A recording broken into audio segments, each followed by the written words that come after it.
Hey, welcome to HR Famous, brought to you by Kinetics, the leading RPO recruiting firm for growth companies. Named by HRO Today as the top midsize RPO provider, Kinetics uses its unique skill-based recruiter model to deliver on RPO engagements, allowing them to customize scope to meet your unique hiring needs. If you have recruiting challenges and want to consider RPO as a solution, give Kinetics a call. Find them online at kineticshr.com. HR Famous is also brought to you by HRU Tech, a contingent staffing firm specializing in engineering, IT, and technically related placements across multiple industries. If you're looking for technical talent or searching for a career, look no further than HRU Tech. Find them online at hrutech.com and call them today.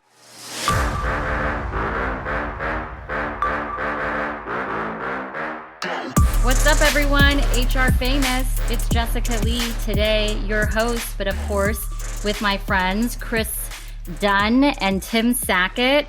Guys, how's it going? It's going good. Did you guys watch the David Blaine ascension balloon thing? No, wait. Where was he ascending to? He basically, like the movie Up, where the kid tied like balloons to the house, or the old guy. Yeah. He basically tied helium balloons to himself. And he went up 24,900 feet and then basically cut himself loose and parachuted down, skydived down. It was insane. And it's on a random Wednesday. Like, I get home, I didn't even know what was going on. And my kids are like, "Did you see David Blaine today?" And I'm like, it was like a YouTube thing. And I mean, like 7 million people were watching it live. Like, it's just crazy that a Wednesday midweek David Blaine ascending with balloons is going to get that many people. I'm just amazed by that. Jessica Lee, Chris Dunn. You know what I love? I love it when you're on a call and people who know you well kind of pause between your first name and your last name, like you just did with me. Chris, Dunn. Like they're like, what? They could look almost like they can't remember. I didn't know how obvious that was. So I know. Calling me out. Well, I only call you out on it because, who among us has not been there? Like, I could say Deanna Dunn, my mom, rest in peace. And at one time in my life, I said, not that I ever called her that, but I would say, the thing about Deanna Dunn is, hey, by the way, so speaking to David Blaine, one thing, I just got texted this, like in our family text stream, Emirates Airline has something called #HelloJetman. And they've got people flying in jetpacks by like a jetliner going over Dubai. So new trends coming to threats to the aviation industry. Hey, by the way, Katie, the reason I know that was there was an article in LA. Somebody has a jetpack like that by LAX and has been doing that. And pilots have been saying they've been seeing people flying outside their windows coming in on approach. That is unreal. But you know what? Yeah, I am all on board for people traveling in creative ways, like get thee from one destination to another and into a hotel. It sounds great. It sounds great to me. By the way, the whole David Blaine thing, though, too, have you guys ever watched the street magic stuff? I have a theory that he's not human, that he's probably an alien. I totally, because I'm totally fascinated by that. And I would be freaking out if I was there and he did that crap where he has you pick a card and puts it in the deck. And then he says, look over at that window and the card's on the other side of the window. And you're just like, it's crazy. Wait a minute. How do you do that? So true story. And then I'll let you go on with all your HR stuff, Jay.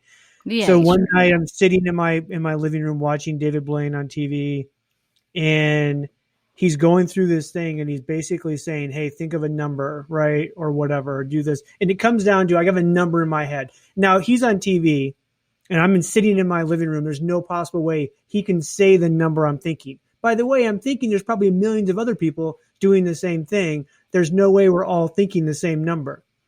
That MFer called out my number that I was thinking in my head. And ever since then, I've been freaked out. I would scary. Yeah. It's like horoscopes. I'm like, how do they know what this is applying to me? And there's so many Leos out there. I'm just kidding. But, so everyone can't see us, but you guys commented that like, I'm dressed up today, but I'm telling you, it's like this work from home business. Some days you just need to, change it up. I'm tired of the athleisure wear. I can't do it anymore. It's enough. I'm over it. I feel the same way. That's why I'm wearing this Andrew Wiggins t-shirt. Because, what doesn't say I'm ready for a work action like an Andrew Wiggins t-shirt? That's an NBA player, by the way, JLee. Yeah, I don't know who that was. Underperforming first round overall pick. Amazing. Yeah. All right. So, a few episodes ago, we started a new little series, which I think is fun. Like there's so much doom and gloom happening right now. People's jobs, lives are being impacted, yet there are silver linings of people on the move. And we like to call this segment, actually, do we have a name? I'm going to call it CHRO on the Move.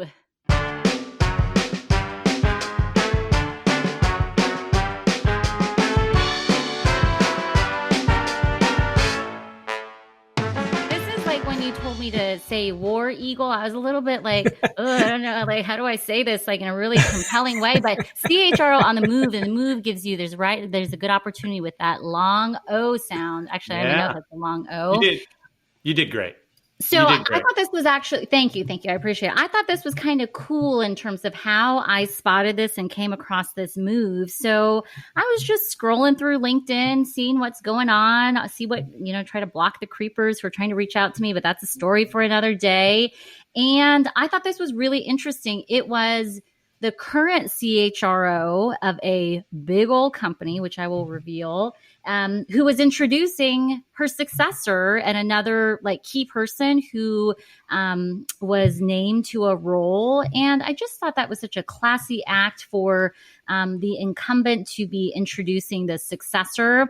And so the CHRO move of the week is IBM naming Nickle LaMoreaux as CHRO and stepping into the shoes of Diane Gherson, who had been their CHRO and SVP of HR for 7 years. And so IBM with a new leader at the helm. And I'll read you guys a little bit about Nickle, and I hope I'm pronouncing her name correctly. I think that she may be British, and so she might say it in a much more elegant, eloquent way. But I'll tell you a little bit about her background, and let's talk about it, because it's not like we're talking about, some small company that's named a new CHRO. So LaMoreaux is going to be responsible for HR in cloud and cognitive software, and she had been leading IBM's people strategy, skills, employee experiences, and services, and a global HR team. That's what she will be leading. And so this is for more than 350,000 IBMers across 170 countries, has been with IBM for 20 years. So someone who's like a company person, taking on leadership of the HR function. And there's so much more to dig in with in terms of her background. But guys, welcome Nickle LaMoreaux into the CHRO seat. What do we think about this? I don't think she's British. I think she has to. She went undergrad Cornell, MBA from Duke. I mean, so definitely entire career. Because the name is so I'm like, oh yeah, entire career at IBM, and I'm guessing she's probably early 40s, 42. So young for a CHRO role. By the way, shout out to the Xers, right? Right. 350,000 employees. I never would have guessed that. Joel Cheeseman over at the Chad and Cheese podcast actually made a comment on LinkedIn this week that Zoom is worth more than IBM.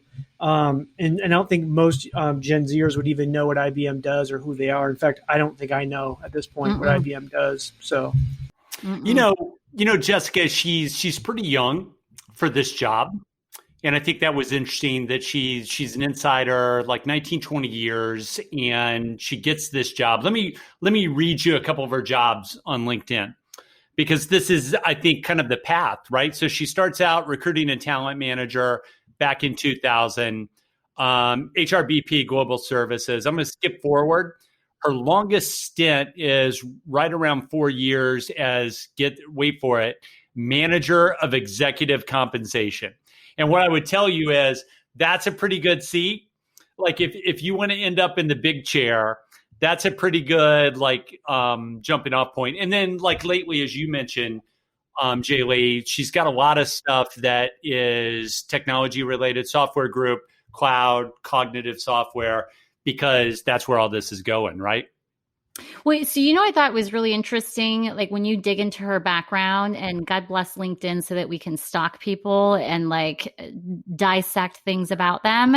So what's interesting to me is like she's moved around globally, like did stints in Shanghai, did stints in the US at what I assume are headquarters. And then you can also tell like she's done stints in like a bunch of different functional areas of HR, as well as like likely it looks like titles that are more like HR business partner for business units or business lines. And so I just think it's really interesting, like super well-rounded as well as like global. And I don't know, do you guys think this is like someone being very thoughtful, purposeful about the moves, or like an IBM strategy around how to round out people? Like I was kind of curious about that. I think it seems like it's definitely the executive kind of wrote, that it's kind of almost like the GE kind of thing. Yeah. IBM's probably that same ilk of like, hey, let's make sure you kind of go around the world and different things. I will tell you, so Diane Gherson, who she took over for, was at IBM about 20 years, but she had previous experience, PhD from MIT, another Cornell master's grad. Cornell has a great HR program, by the way. She also, KD, the previous CHRO, spent a stint of 3 years as a VP of comp for IBM. So clearly the IBM C-suite wants their CHRO to have really great comp experience. Hey, the other thing, JLee, about this is IBM probably 15 years ago, when you think about Nickle being like 40 years of age and a young CHRO at a big company, IBM about 15 years ago was quick to go to remote work. And then maybe 5 to 7 years ago, they took a slate of lawsuits because they forced people back into, all my words, not theirs, centers of excellence. And it was seen widely as a way to remove higher priced talent for, kids out of school, for lack of a better way to say it. So it's interesting that, the trend is, towards cloud technology, all technology, and that the leaders at IBM are getting younger. I think it follows a lot of trends that we've seen. And I'm not suggesting that there's merit to the lawsuits, but clearly they took them, and it's just a matter of record. Yeah. So I have to say though, like she's definitely on the younger side, and I'm like, wow, she's pretty badass. This is pretty interesting. But like when I first pulled her up on LinkedIn, I actually was like, did I click on the right profile? Is this the right person? Because, first glance, I was like, this is not the new CHRO. This is, I don't know, someone early career. And so I was a little bit taken aback. And then I dug in. I'm like, holy crap, this is their new CHRO. To your point, though, like I think what's interesting is younger talent, but like 20 years with the company, which is not, any small or short stint by any stretch of the imagination. But I was curious, like, Tim, I'll get your take on this. I was curious on this idea of, she's never worked anywhere else though, and all she knows is IBM. And what does that mean for someone at the helm of, and in the role of a CHRO or any executive for that matter? I mean, I think there's a cultural piece for probably a lot of companies around this, but I don't know. What do we think? Never has been anywhere else except for IBM.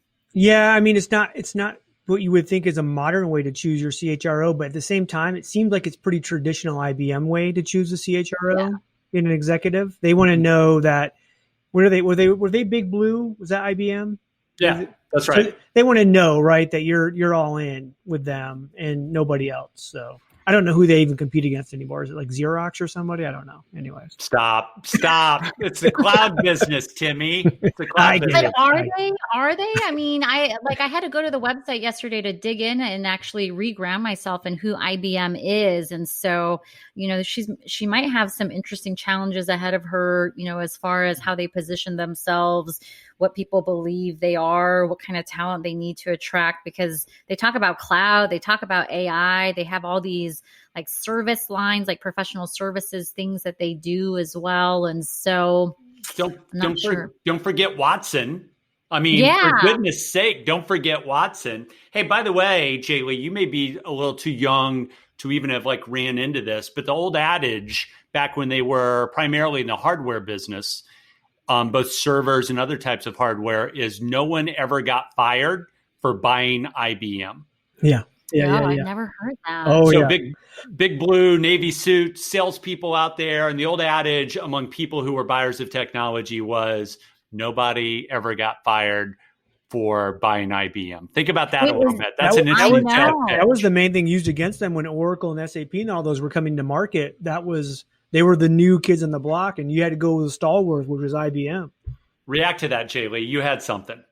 Well, no, I was just going to say, like, is that like a thing, like they publicly, like that was their marketing and advertising, or this was like the way people talked about them? I don't think it was ever like in their hardcore print advertising, which was what it was back then, but it's something that was said routinely. Tim? You know their sales force had that drilled into them. You let the CTOs, the CIOs, the CEOs know their boards are going to judge them based on whether they went with IBM or not. Even though they were more expensive, no one got fired for choosing them. Yeah, back in the day, JLee, it would have been, and you're probably too young to remember this, it would have been, you're going to buy laptops from Compaq. Gateway? This little company, HP. I remember Gateway. Yeah, the cow box. Are you kidding? The cow, yes, the cow branding. Well, Nickle, welcome to the big leagues. Good luck at IBM. Like, hats off to see younger talent taking the helm at a big bad boy like IBM. And I can't wait to see like what happens. We'll keep stalking to see what's going on there. Okay, so also in the news, you guys, like, how fun is it always to like crap on like the big brands and like pick apart the things that they are doing? Like, there's just nothing else that's more fun than that. So it's incredibly fun, JLee. It's incredibly fun. Until it's your company that's being picked apart. Exactly. So, you know.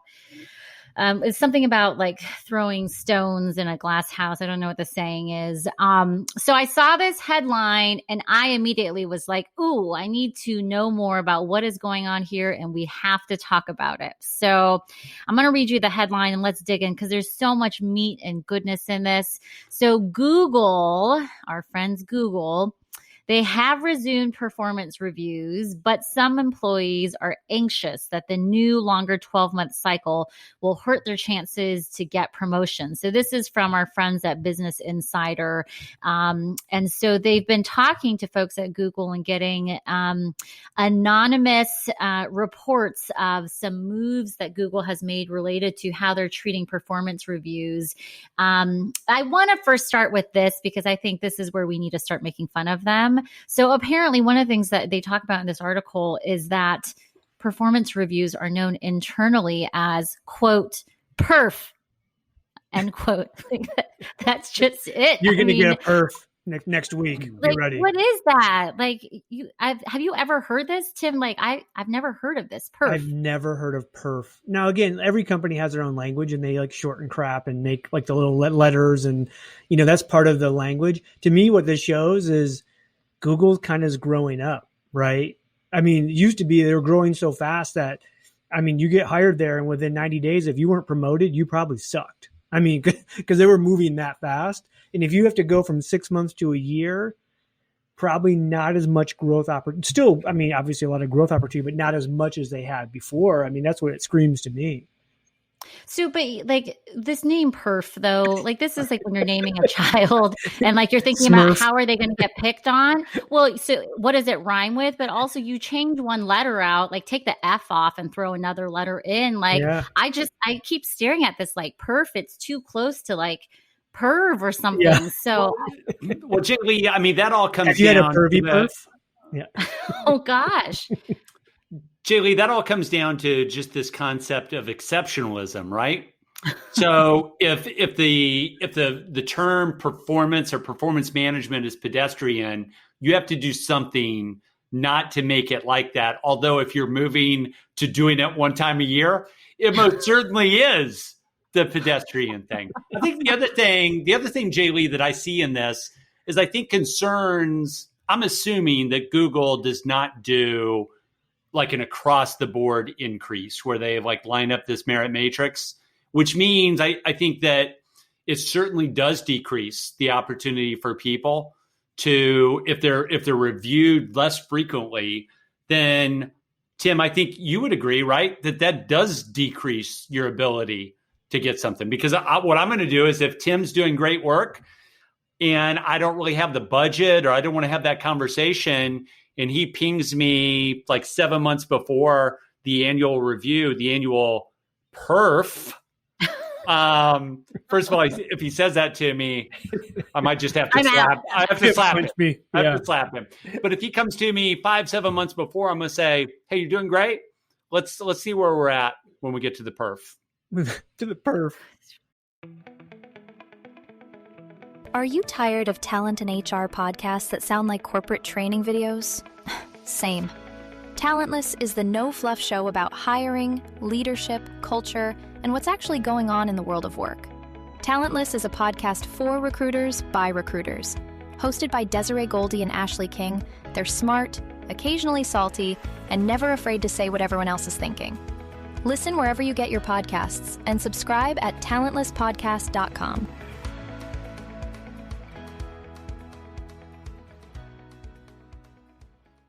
To the well, so but, okay, that's in normal times. Like, let's take a step back though. So I think part of what like caught my attention here, because I am sure many companies are going through this. So like when coronavirus started setting in, Google, like a lot of companies said, like, we're going to pause performance reviews because there's so much unknown. If they're a company like mine, unfortunately, where you had to do furloughs, like, yeah, you're going to stop performance reviews. You've got this, gap in time. So I wanted to actually start there to like get a take on, and Chris, let's go to you first. Like this idea of people pausing performance reviews, like how widespread were we seeing this? Like what's our take on needing to pause the performance review? Because I think just that move in and of itself, and then now they're in this place of like reactivating the perfs, but like pausing performance reviews, like was that the right place to start in the first place? Well, I think if you had, like I hate to get technical here, but let's say you had like a quarterly check-in, right, JLee?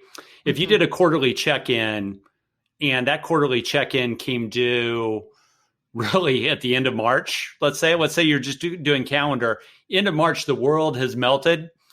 Maybe you had that work done already. I don't know that anybody wants to hear, hey, JLee, I had you to 3.6. There's a lot of good here, but let's talk about like where you can improve. So the end of March is out.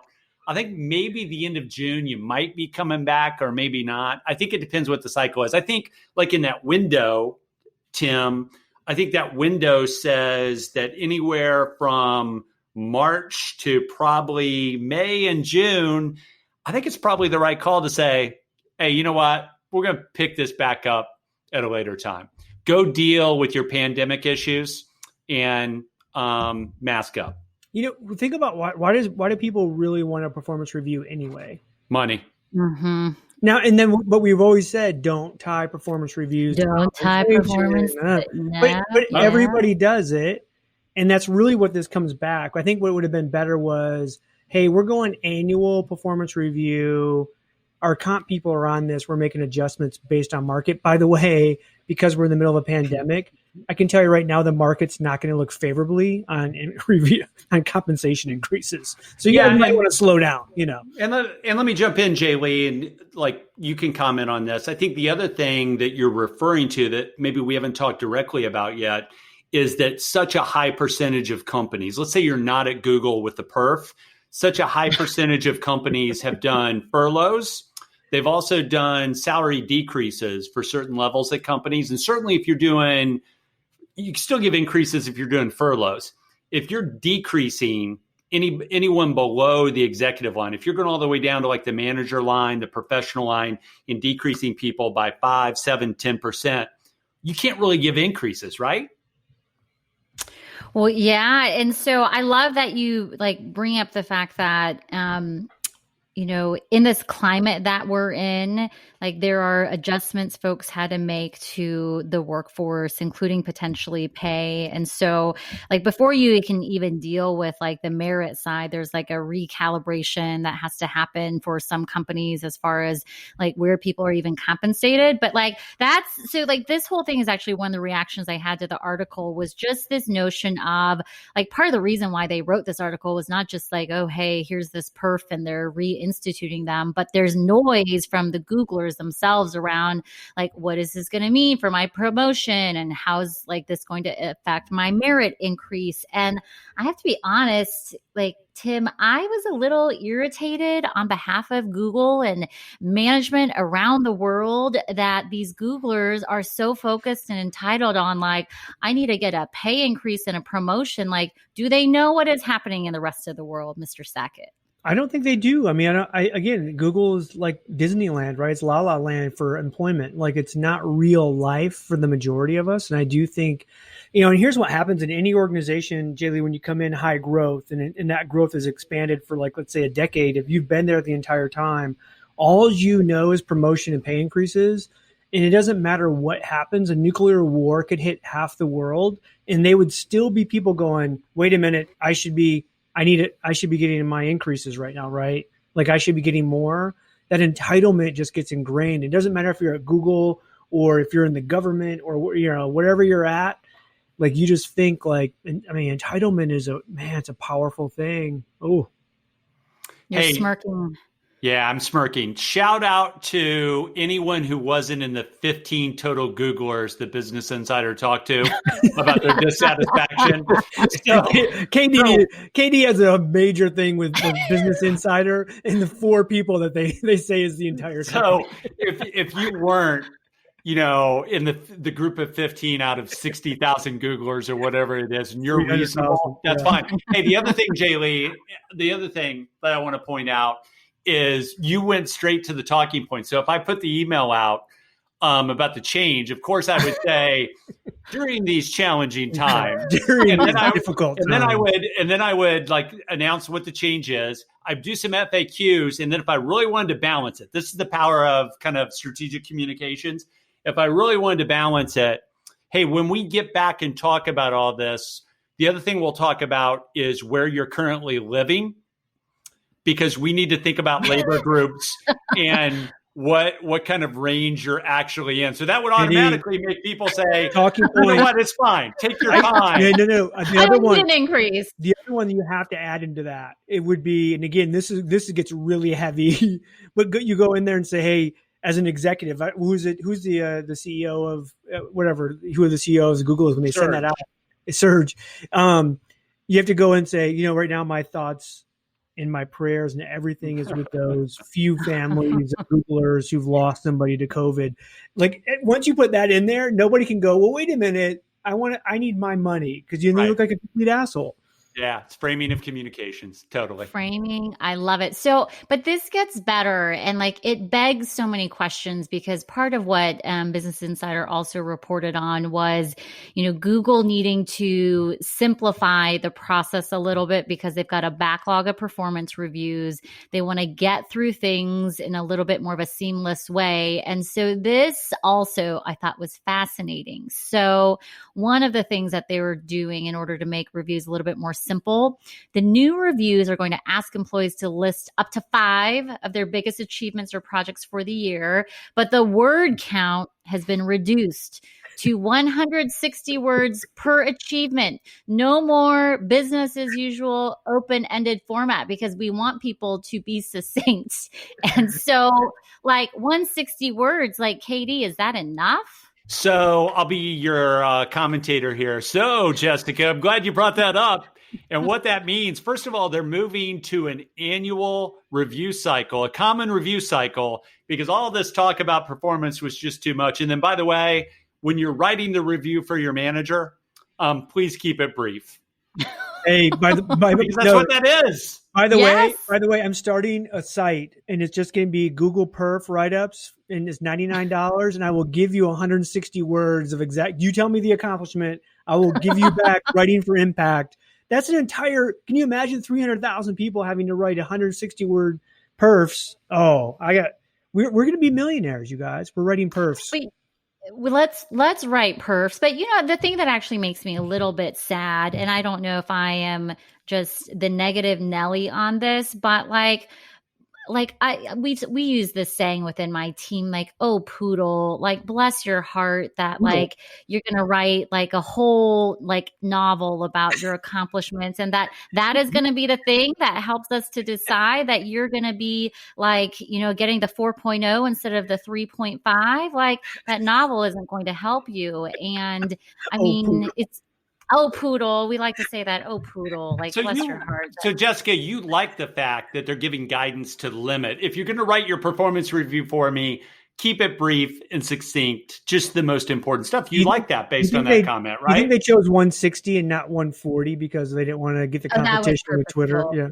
Yes, I was like, well, no, it can't be 140. It's going to be 160, and it's words, not characters. Well, what I like about it is, and it wasn't communicated in the most direct way, I am going to assume, but who knows what the communication looked like internally, but it's not about how much you write, and like that word count really shouldn't matter. You shouldn't need like a novel or an essay. Like, focus on quantifiable, tangible things and get right to it. And in reality, like, hopefully this isn't a once a year thing that you're having with your manager or once every 6 months. Like, they know where you stand. And I guess for Google, maybe things are a little bit different because, they've always had those like review committees when it comes to how people get promoted and who should move into what. And so there are people who are reading things, but no one needs an essay. It's just like your cover letter or your resume. Like, we don't need all that stuff to like, really. I love how HR uses the pandemic to go backwards in time. Like, like we're like, look, because of the pandemic, we're now only having annual reviews, even though every piece of research for the last 2 decades has said you should be giving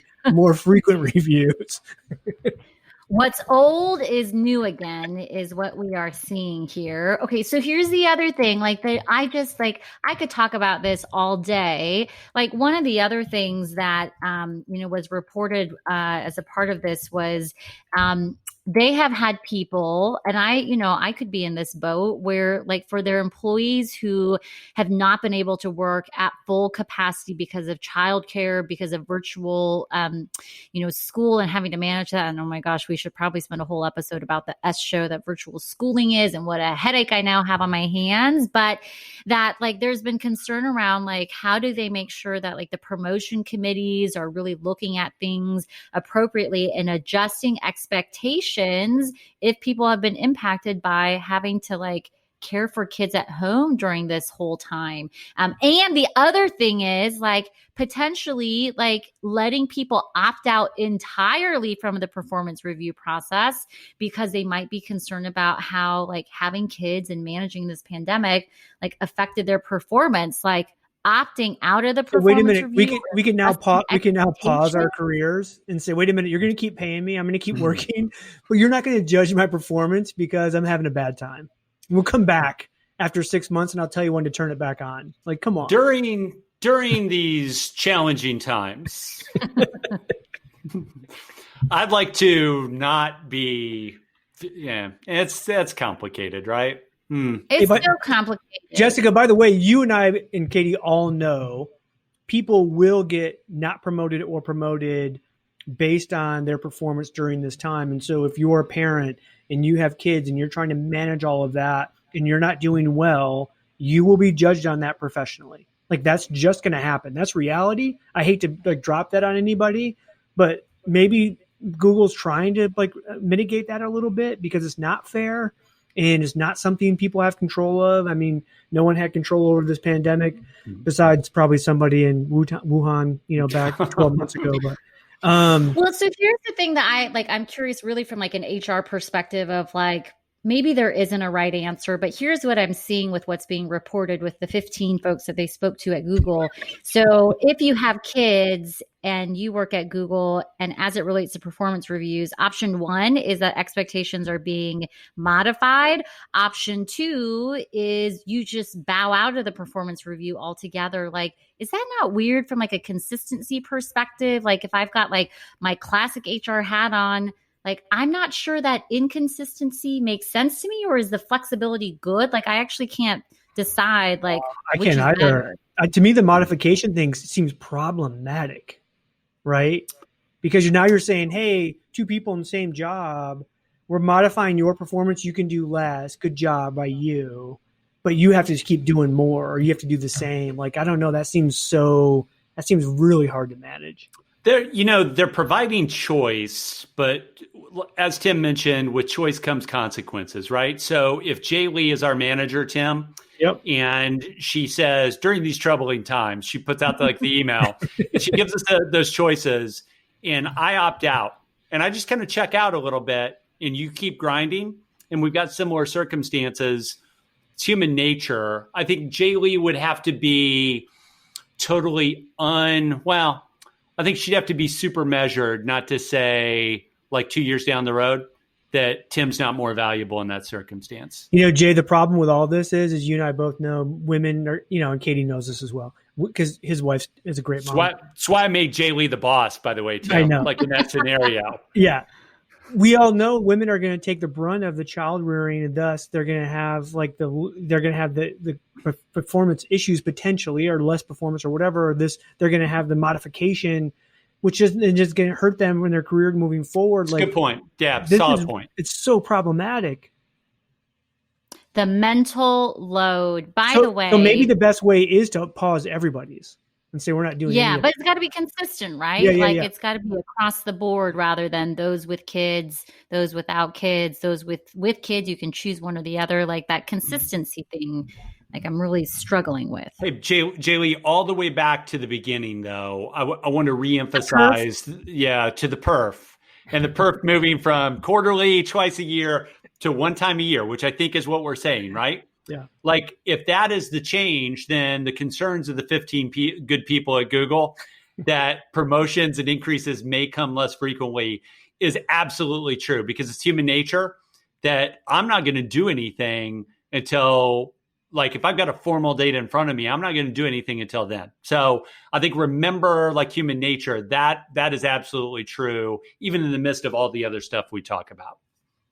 By the way, we joke about the 15 or less Googlers or employees that they spoke to, but to the credit of Business Insider, because we all like Business Insider as a news source. Yeah. But we quote them all the time. And what I love is that in their articles now, like often, especially for big companies, they'll always say like, are you an insider at the company? Do you have more that you want to share? And they look for tips.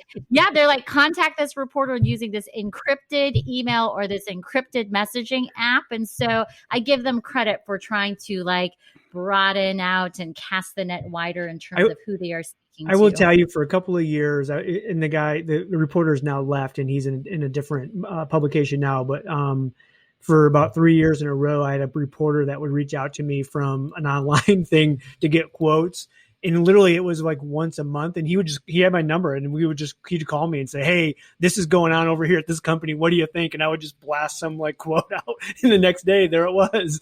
And I just thought it was the funniest thing. Like I was this go-to HR quote guy. Right. Oh my goodness. Well, only had to talk to one HR person. I wish Google the best of luck with this. I mean, there are no easy answers, but it's kind of fun to see like in real time how folks are grappling with like the whole idea of managing performance through a pandemic and the parenting issue. The only thing I will continue to poke fun at is the perf branding, because if someone's going to come to me say, hey, it's that perf time of year, like I don't know that I could. Somebody in Google hasn't taken like a Papa Smurf and then put a perf like backpack on them and like put that on the cover of their annual perf review. Like someone's missed out. I mean, it's totally just missed out. Hey, and don't forget when the annual review rolls around, Googlers, perfers, don't forget to bring your most recent utility bill. Like make sure you give us that utility bill with the address so we can adjust the labor group from San Francisco accordingly. Ouch.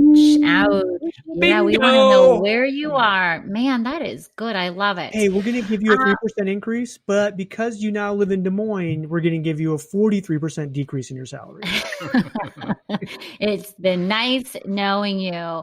Well, guys, I got to tell you, like, I can't wait for this day to be over because I'm going to go hop on my Peloton. Like, this is the new obsession. Tim, I know you like the Soul Cycle life. But I just bought a Peloton.